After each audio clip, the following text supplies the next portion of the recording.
Hello, guys, and welcome to Two Chicks Tell All. It's your girl Tay Tay here, And Cece. and we're coming at you on a Wednesday instead of a Sunday because Oh, that is right. I kind of forgot. All of a sudden, that it was like we switched it up a little bit. yeah, we did switch it up a little bit because of my work schedule over the weekend. But we're here and we're ready to tell all as usual. But we just decided to do another true crime type of themed podcast because we're into it. Right? I'm not gonna lie. If I'm not finding a movie on Tubi that I want to go look up to see what the real case is, something else crazy is happening, like the Menendez brothers trial. Right? Yeah, we'll have a lot. Yes. I'll be giving you some updates on what's going on now with that trial. Since, well, not really trial, but some new forthcoming evidence, more or less, has come up. And I kind of just wanted to give, I guess, a trigger warning about this episode, just because we are going to be talking about some kind of, I'm trying to think of the right word, topics that might upset some people in regards to true crime and stuff like that. So I just wanted to give you a heads up. We're talking about true crime, so we might run into that type of stuff. I don't think it's going to get too bad, but I still just like to give a friendly heads up anytime that type of stuff comes about. Hi, Chris, and hi, Annie J. I just figured I'd say hi to everybody real quick. So, once again, fell into the rabbit hole on Tubi because that's what happens. Actually, I fell into the rabbit hole whenever I was in Pennsylvania the first week of May, was whenever I discovered this movie, but I didn't actually watch the whole thing at that point. But I ended up going back and revisiting it because it was kind of interesting. So, the movie that I saw was called When Love Kills, and it was a movie about the Felicia Blakely story, which, just a little bit of background info on her and kind of what happened. So I wasn't able to really find any YouTube, I guess, pieces of the case, because I don't know if it was a really big case, but it must have been a big enough case where I guess Lifetime or somebody went ahead and made a movie. Oh yeah, they're gonna be showing up. We can make a movie out of this. Yeah, so I guess it was big enough where it was movie worthy. So Felicia Blakely was born between 1983 and 1987. So currently she is 34 to 38 years old currently. So she is a murderer, criminal, media face, dancer, and internet personality from Jacksonville, Florida, United States. According to the reports, she murdered 3 men at the age of just 19 years old. Whoa. Yeah, so, I mean, kind of like the Menendez murders, Right, they were, yeah. They were young. They were young whenever all this started. So at present, she is serving her life sentence behind the bars at Arundel State Prison. So there you go. She's currently serving a life sentence for what she did. So Blakely came into the limelight because a movie is being filmed on her life. Well, it was filmed on her life, titled When Love Kills, the Felicia Blakely Story. In this movie, each incident of her life is being portrayed. So this movie, they based it on a bunch of viral reports, is basically what it sounds like. So as per the viral reports, she murdered 3 men just because of her lover. So I watched the movie and, like I said, I read up a little bit on the actual case. But what had happened is Felicia became a stripper at age 16. And she came from kind of a not so great home life. We'll just, we'll put it that way. Not so great home life, saw her mom constantly being beat up by men and abused by men. So she's, already not having this very positive view right, yeah, of sure. Of how a man should treat a woman. Right. So she goes into the stripper business whenever she's 16. So she starts to be a stripper, And she ends up dating this guy named Robert, who, Robert's a good guy starting out, and there's no real, like, I guess nothing really bad about him, but they kind of go their separate ways. And Felicia finds out that she's pregnant. So she ends up having a baby like super young.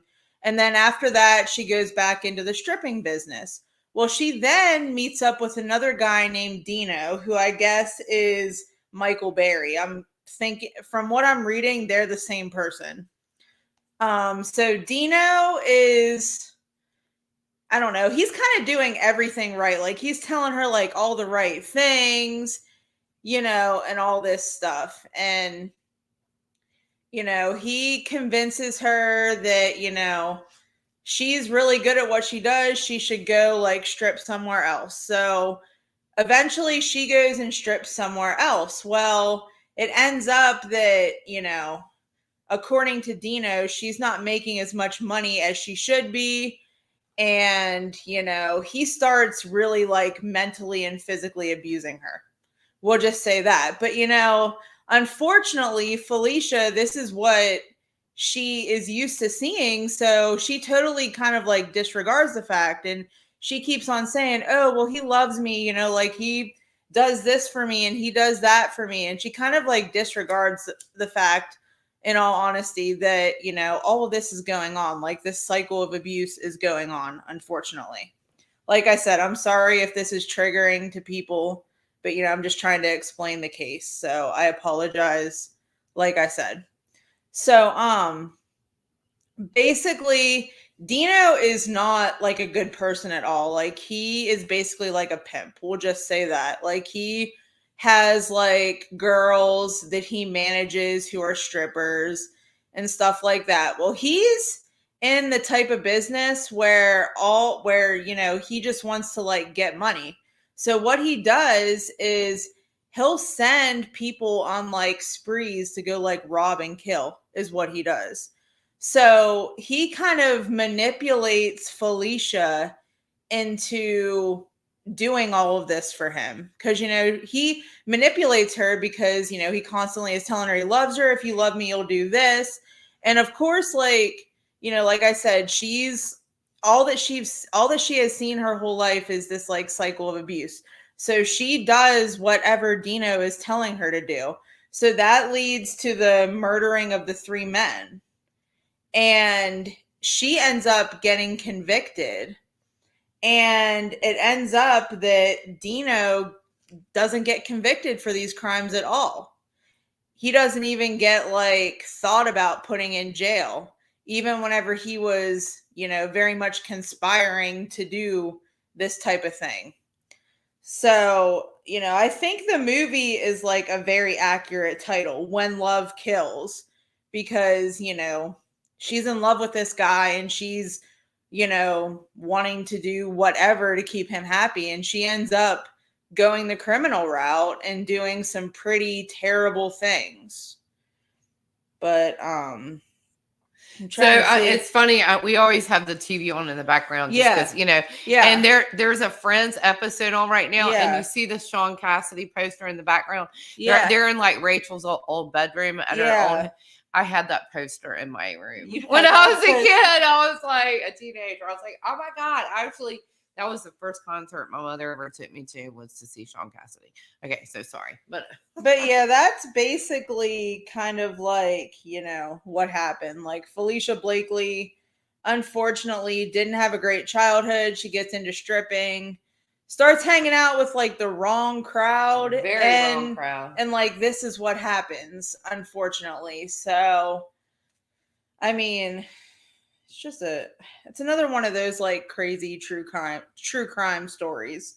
But like I said, it was very hard for me to find like legit, I guess, like news reports like on YouTube about this case. So I kind of just went off of like what I had read up on it and also what had happened in the movie, which honestly, they were very similar. So I think, the movie does seem like it was pretty accurate compared to what the actual case was. Yeah. But yeah, that's kind of kind of all I have for that one. It looks like there's not really a whole lot of buzz in the comments. Where are y'all at tonight? We're boring you with some topics. I know. Sorry that we are.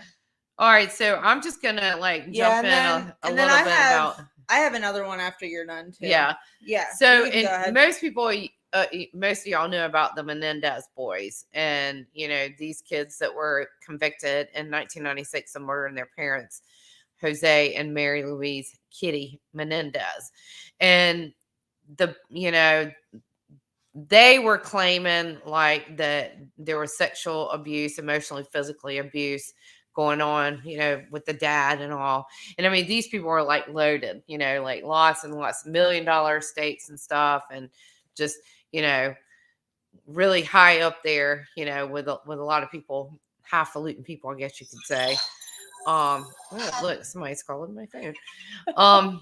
Red Cross there, want my blood again. But so they were, originally tried kind of separately. They each had like separate trials. They had separate juries and everything. And both of them came back like deadlock, like, so, mistrial. So then when they prosecuted them again, they ended up convicting both of them. And so they both got like life in prison. And they have really gone through a lot of appeals. Like they started trying to appeal the case back in 1998, starting with like the California Court of Appeals. And like all through that, they were denied. They were denied through the Supreme Court of California, the United States District Court, and then the United States Court of Appeals from the Ninth Circuit, like back in 2005. Then in 2023, May of this year, they now have filed documents seeking a new hearing based on some new evidence that was discovered. Apparently, there's another gentleman that is finally coming forward that is supporting the fact that their father, I guess, abused them, because they said he was actually molested. He was a band member guy, because the dad like promoted bands and music and stuff and boy bands and stuff. And so his name was Roy Roselio, I believe. And he has now come forward saying that he was drugged and raped by Jose Menendez when he was visiting their home in 2014. And I think another person that also was like there at the time is also basically supporting his statement, saying, yeah, he remembered when, Jose took Roy up to, up to a different room, basically. So now there's motion set into place to try to get him another trial. Now, what that means, I mean, I really don't know. I'm not no kind of judge or, lawyer or anything like that to know, since they've already served, they've been in there a long time, would they get reduced sentences or something if now there's more evidence supporting like what they were claiming? Because that was basically their, kind of gusto in court, was they were sexually, emotionally, and physically abused. And apparently at that time, nobody else was able to come forward and basically support those facts. And now somebody has come forward. But what I kind of found interesting is the fact that they both are married. They're in prison. Yeah. And they're both married. One of them, Lyle, was married in 96 and then ended up divorcing and then remarried again in 2003. And then Eric married a young lady named Tammy, and they are still married. And apparently there's been some documentaries done, interviews with them, that she's been on these shows and stuff, and also published a book about her life with him. So, and it's funny because one of the quotes from it, she was on Larry King Live, and it said, "Not having sex in my life is difficult, but it's not a problem for me. I have to be emotionally attracted and emotionally attached to Eric. My family does not understand. When it started to get serious, some of them just threw their hands up in the air." So, doesn't have a lot of support there from her family, but But yeah, I mean, I remember when that story broke and everything, and these were good looking kids, you know, and They you're sitting were. there I thinking, think I was watching like a documentary about this, and there were literally teenagers that were like, "Oh my god, they're so hot." right, yeah, yeah. Yeah. And they were actually born in Cuba, and then they kind of moved over to the States like when they were 16 years old and attended Southern Illinois University. Um, but yeah, so they, you know, they were definitely in the spotlight. But the dad, so he was basically spent his career as a corporate executive and worked for a international video entertainment company, and that's what ultimately kind of got them to Beverly Hills. And then they ended up attending like Beverly Hills High School, so you know they were flaunting around with the Oh, elite people and they some were of well the, off. yeah, Yeah. and they were both played tennis. But it said not 2 weeks before the murders, Eric's friend Michael Joyce entered the 1989 Boys Junior National Tennis Championship. Eric reached the second round of qualifying in the boys' 18 singles. Lau attended Preston University, but was on an academic probation for poor grades and eventually ended up suspended. So, but yeah, like I said, interesting to see what will happen now that that new evidence has kind of come to light on that one. I know. Do you know what channel they have this stuff on? Because I feel like I totally missed it until you told me that it was happening. Oh yeah. Well, I actually like I think I caught like the first report of it was like on the Today Show, you know, when they Yeah. did something I'll have on to it. go back and look Yeah. on YouTube or something like that. But and I think they actually interviewed that guy. I think Roy, the guy that came forward, was actually, you know, said they interviewed him. So it is legit. It's not like somebody sitting there saying this is person saying this. You know what I mean? Yeah. Definitely. Oh, so we have a new viewer. It's Hi Music is Life. I recognize you from a couple of the other I guess content creators that I visit. So we're glad to see you here. And Annie and Chris are just saying hi to everybody because that's how they are. They're the welcoming committee. I call them the welcoming. I call them the welcoming committee. Yeah. So yeah, I guess the other story that I have, it's kind of true crime, but it's kind of not.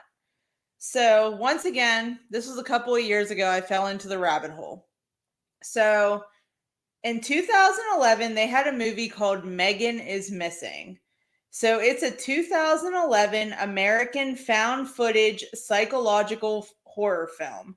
So found footage would be like, I'm trying to think of how to explain it. So basically, I'll just say other movies that have this type of style of film. So if you're thinking found footage, like you would think of like the Blair Witch Project. Right, yeah. And that type of stuff. Yeah, right. like that is like a found footage film. So Megan is Missing is a found footage psychological horror film written, directed, and edited and co-produced by Michael Goy, who then went on to direct Pretty Little Liars, and I'm trying to think of what else, but he went on to do some like bigger things. This was actually probably one of his like smaller projects that he did.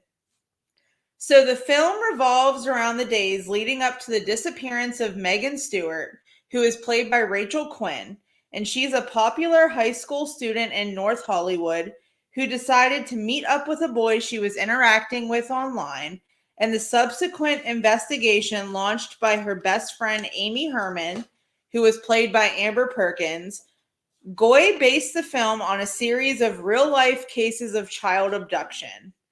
So Mark Kloss, who's the founder of Kloss Kids Foundation, notably endorsed the film.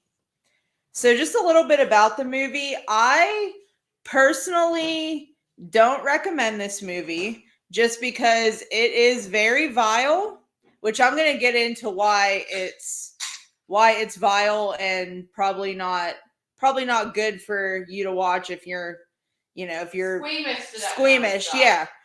Which I thought Girl in the Basement was bad. I think Megan is Missing takes it like to the next level. Oh, damn. So if you were squeamish during Girl in the Basement, I think you would definitely be squeamish for Megan is Missing. And like I can handle a lot of things, but I could not handle watching Megan is Missing all at once because it was that just like Yeah. a lot going on. So I'm just going to give you a little bit of info behind the movie. So, which it just recently in 2020 became viral on TikTok because of how vile it is, pretty much. So, it's originally developed as a low budget independent feature in 2006. The film was shot for $30,000 to $35,000. So, it did not find distribution until Anchor Bay Films gave it a limited theatrical release in 2011. Which I'm trying to think of when I watched this movie. It was a long time ago, and I happened to just like revisit it like recently. And I was just like, wow, I said I had forgotten how like insane of a movie this is. But they had it on Netflix for a while, but I don't know what had happened. I don't know if maybe like this whole thing affected it, but it got taken down off of Netflix, which I can kind of see why given the content. So, the film was very controversial upon its release. So, it was originally marketed as an educational film, which I find hard to believe because it was definitely pushing the envelope. So, Megan is Missing was banned in New Zealand and has been heavily criticized by critics for its depiction of sexual violence and brutal imagery, which definitely so. Which, I don't know why, but like whenever I read what the movie was about, I didn't really know a whole lot about it. So I went into it not knowing a whole lot about it. And really, it doesn't get vile and disgusting till like the last half hour. So I was kind of like invested in this movie. Right. Until that last half hour hit, and then I'm like, I can't watch this anymore. Like I kind of want to know what happens, but I really don't because I don't like what's coming up on my screen. It was pretty terrifying. So Michael Goy, who was the director and writer, wrote the script in 10 days and shot the film over a week, which I think that is like the shortest film production that I think I have ever seen. Right. So, because of the graphic content, he requested that the parents of the young cast be on set during filming so that they were fully aware of their involvement in the project.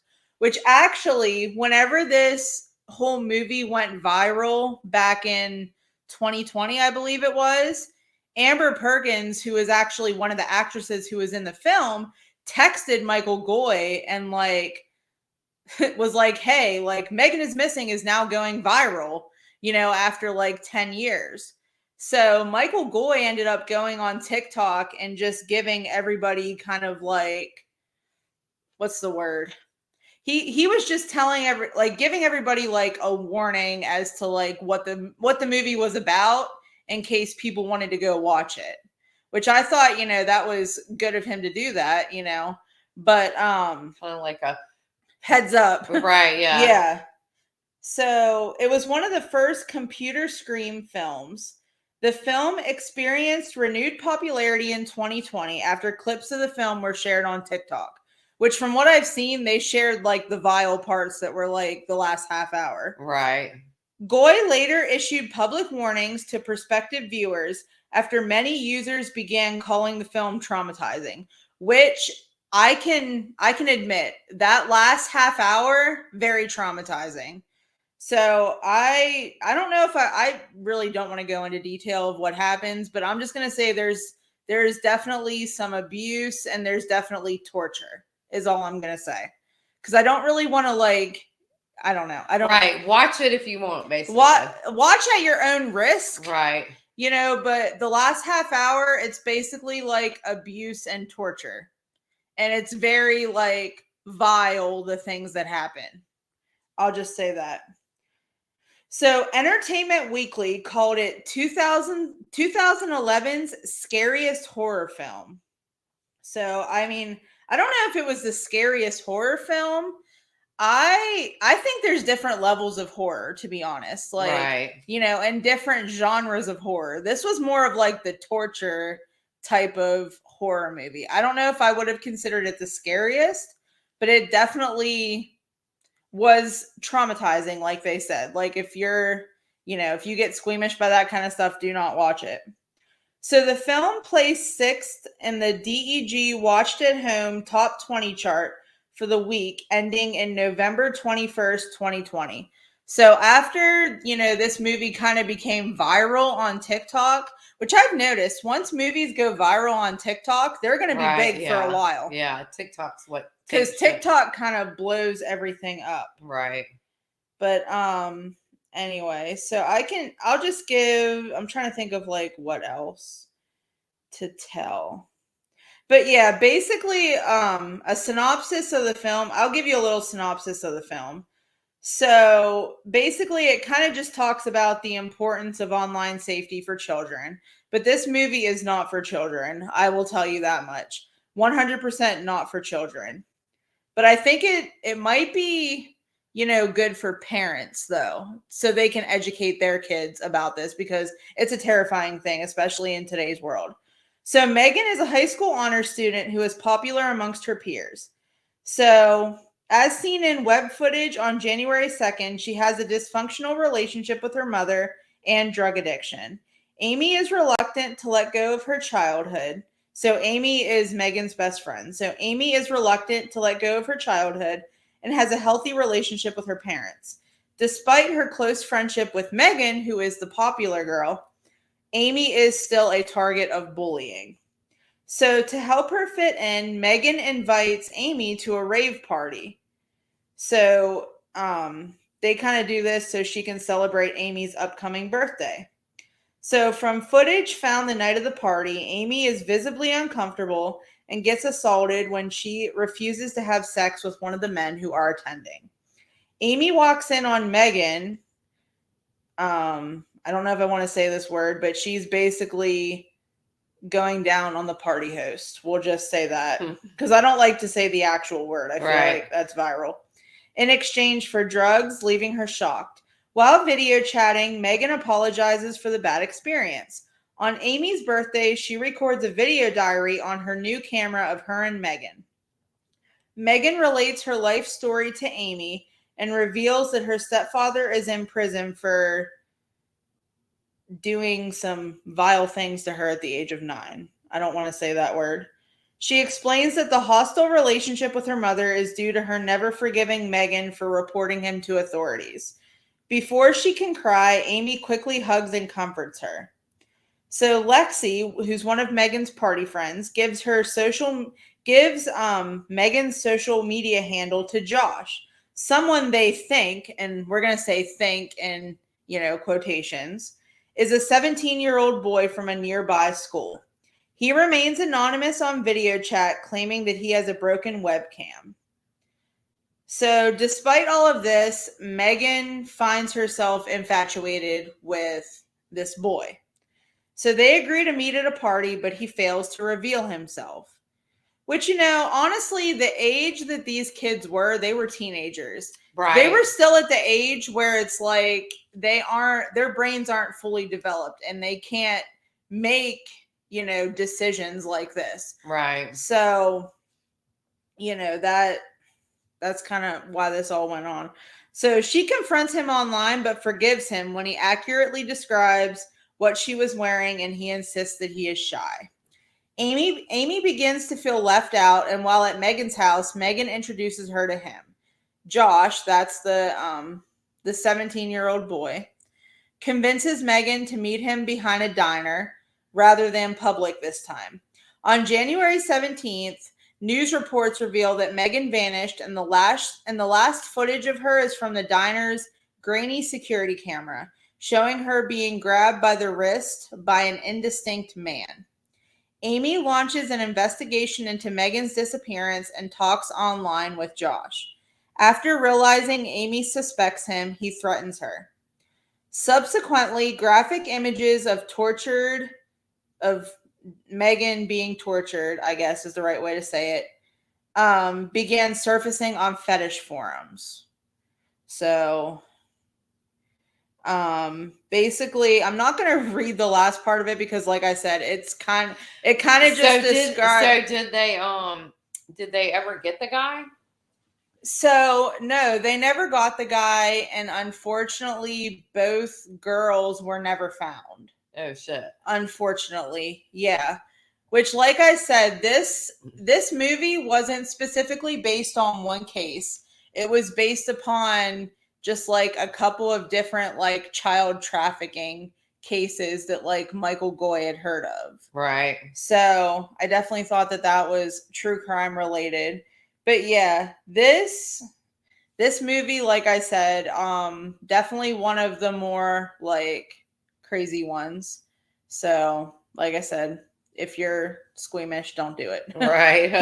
But I do think, I think Goy had good intentions behind what he was trying to do whenever he made this movie. Right. I definitely think that he did have good intentions. He was trying to bring awareness to like child trafficking and child abduction. Yeah. I get that. But I think the way that he did it was very over the top. And I think it could have been done more differently because they have a lot of movies out there about this topic.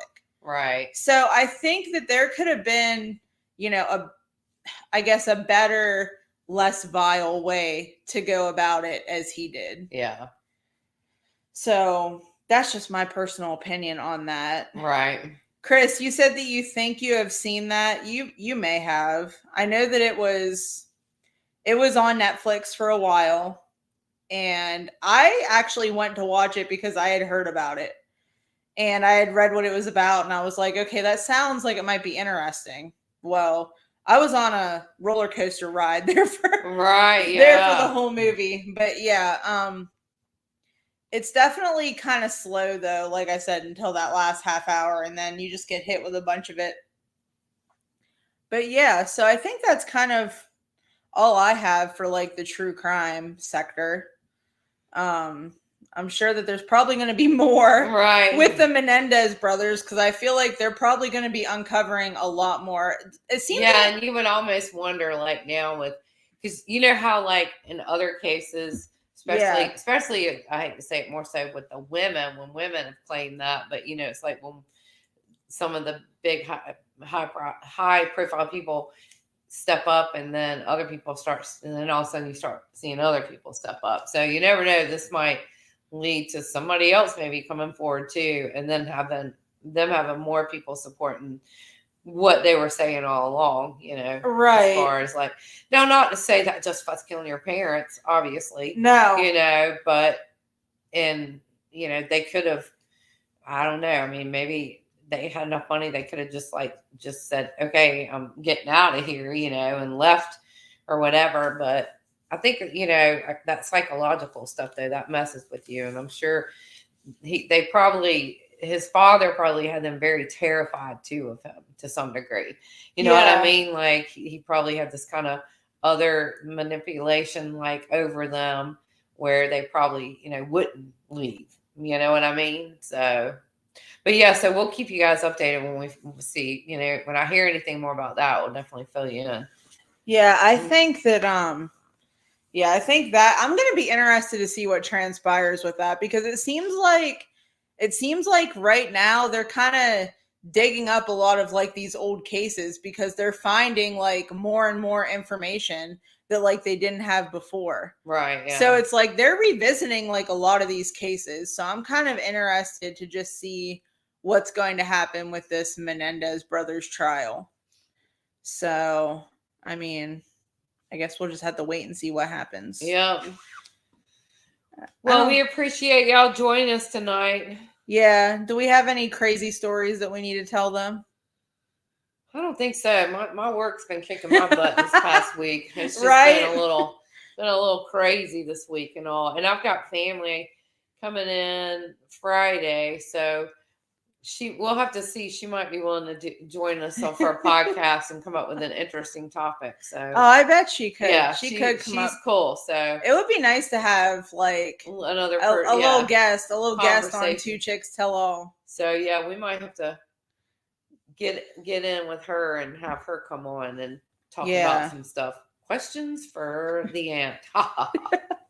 Actually, no, I do have a funny story. I just remembered. So me and Cece were at the bar doing our normal Saturday night thing. And I'm sitting at the bar. I don't know if you saw any of this because I know you were off doing your own thing, but it was funny. So I'm sitting at the bar and this drunk girl literally like bumps into me. And I know it was an accident, you know, and it was actually pretty funny. I think I do remember So that. this drunk girl bumps into me and this drunk girl kisses me right on the cheek. I do remember that. And because I was like, she goes, oh my God. She goes, I'm so sorry. She's like, oh my God. She goes, you're so pretty. And then like she was nice, you know, like she was being sweet. So I didn't like, you know, I didn't have any issue with her. I know that she didn't mean to bump into me. I'm like, oh my gosh. I'm like, thank you. I said, you're really pretty too. And we were just like talking for a couple of minutes. But it was just funny because I swear, like, drunk girls at the bar can be some of like the nicest girls, right? I feel like it's because they're obviously probably under the influence, but you know, they're some of the nicest girls. Like they'll tell you you're pretty no matter what. It seems like, you know, these girls are just like, they were funny. And then she had another girl with her, and it happened to be the girl who was sitting next to me at the bar, and I had been admiring her hair all night. Like, I'm not even going to lie. And I'm just like, I said, and you have really pretty hair. I've been admiring it all night. And the girl goes, oh my gosh, she's like, you're so sweet. And like, you know, like I said, drunk girls at the bar, probably like some of the sweetest. But yeah, yes, Chris, I did get kissed by a girl. But it was, you know, it was only on the cheek. But you know, it was pretty funny. Yeah, didn't get any attention from guys, but you know, there's always just so many interesting people coming through the bar we go to, right? And now it's tourist season, so a bunch of the tourists are coming in. Oh yeah, it'll be hopping with the tourists, right? I know. Annie J. Okay, I don't know what Annie means by this. I'm trying to figure it out. She says, what? I didn't time anyone out? I don't know. I don't think anybody needed timed out. I think, oh no. Okay, I see what was going on. So Chris said, Annie, are you two timing us? Because I think Annie was kind of watching a couple different streams, which that's fine. You know, support everybody. I'm in support of that. So I think that's what he meant by that. So I got it. Oh, Miss Southern Belle's here. She's a trip. You would like her, Miss Southern Belle. She's a trip.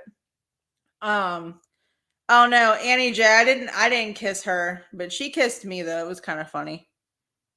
So yeah, I guess that's about all that. Oh, thank you, Miss Southern Belle. Miss Southern Belle says, I am going to share you guys out. Oh, nice. So she has a lot of followers. So that, you know, thank you for doing that, Miss Southern Belle. We appreciate it. But yeah, I think we're getting towards the end of this stream. I don't really have anything else to say, in all honesty. Yeah, I think we're done, but we will probably post again. We don't know when, because I've got, like I said, my aunt coming in. So we'll have it again. We'll be doing another one next week. We'll just say that for sure. Yeah, and it'll probably be like a week. Ew, is that Pimple Popper show? They have that Pimple Popper show playing in the background. Sorry. Anyway, sorry, Dr. Pimple Popper. She's another really pretty one. I think she's really pretty, that doctor that's on there. Yeah. But anyway, but yeah, it'll probably be another weeknight like this week. Just because, you know, Cece has some relatives coming in. I don't know what my work schedule is going to be. So, yeah, it'll probably be, you know, probably around this time next week, we'll say. But we don't know what it's going to be about. We like these just like random thoughts and random pop-ups. So, and like I said, we might have a guest. My aunt will be here. So. Yeah, we may have a guest even. Like, that would be kind of cool. Yeah, she would dig it. But yeah, so As always, don't forget to like, comment, and subscribe. We really appreciate, the new subscribers. We've gotten a couple of new subscribers this week. So we're really enjoying that. I'm enjoying just like the interaction and the craziness and all of that. Like, it's very good. So don't forget to like, comment, and subscribe. If you have any tips for us, or if you have anything that you would like us to cover, listen, why are you guys, they're all coming in as soon as we said we were going to go, because that's how it goes. So Scott Gold is in here. He's hilarious. He's another trip. So Scott Gold, we gotta support him because he's sweet and he's a trip. And I know all these people from Annie J's community pretty much, which is a community of people who like to craft and laugh. So it's kind of nice. Like it's a good thing. Like, it's all a big, like, supportive community. Yeah. But Scott, I am so glad that you stopped in. You'll have to listen to the replay because we did talk about some pretty interesting things. Yes. And Miss Southern Belle, you'll have to catch the replay also. Because it was a good thing. But yeah, we usually go on at 7:30 on the days that we do go on. Yeah. And just to give you a little, like, word for how we roll, I guess it is. Our podcast typically lasts between 45 minutes to an hour, depending on the content and depending on if we just start talking to people. Right. Because that usually happens too. Because we do a lot of live podcasts. So, we do interact with what people are saying. But yeah, Scott, it was all about true crime. So it was pretty interesting. Hi, Carol. Look, we got all these new people. What's up, new people? We're glad that you stopped by. But yeah, so we'll be here next week at some point, and we'll definitely give you guys a heads up as to when we're popping on to hang out so y'all can come over. Okay, so Carol said that she's a friend of Southern Belle. Okay, yeah. So I was actually in Southern Belle's live earlier, and I kind of name dropped that we were going to be on. Oh, sweet. So I was kind of thinking that probably some people would be showing up right. and saying hey. But nice. Yeah, so our podcasts do last between 45 minutes to an hour typically. Like I said, depending on content. So we are kind of hitting that 45-minute mark. So we do appreciate, all the support and all the new supporters and all the comments and all the stories. And we love hearing from y'all. So, if you have any crazy stories that you want to tell us, you can always email us at twochickstellall@gmail.com. It's the little, little thing that is in the middle of the screen that says Two Chicks Tell All. That's us. It's exactly spelled like that. So if you have anything that you would like to share with us, any ideas, or if you're a YouTube creator and you want to collaborate with us, like we'd be down for it. If you want to send us an email and we can work something out, like that would be fun too. Oh yeah. Because I know that I had talked about collaborating with Two Friends Talking, which is Annie J and Perfect Storm. They're cool chicks. So we had talked about collaborating with them. So we'll just have to, you guys will have to stay tuned for that, because that's definitely going to happen at some point. So yeah, we love you guys and we hope you have a good week. Love ya. All right. So we'll talk to y'all later. It's your girl Tay Tay signing off. And Cece. All right. And have a good week.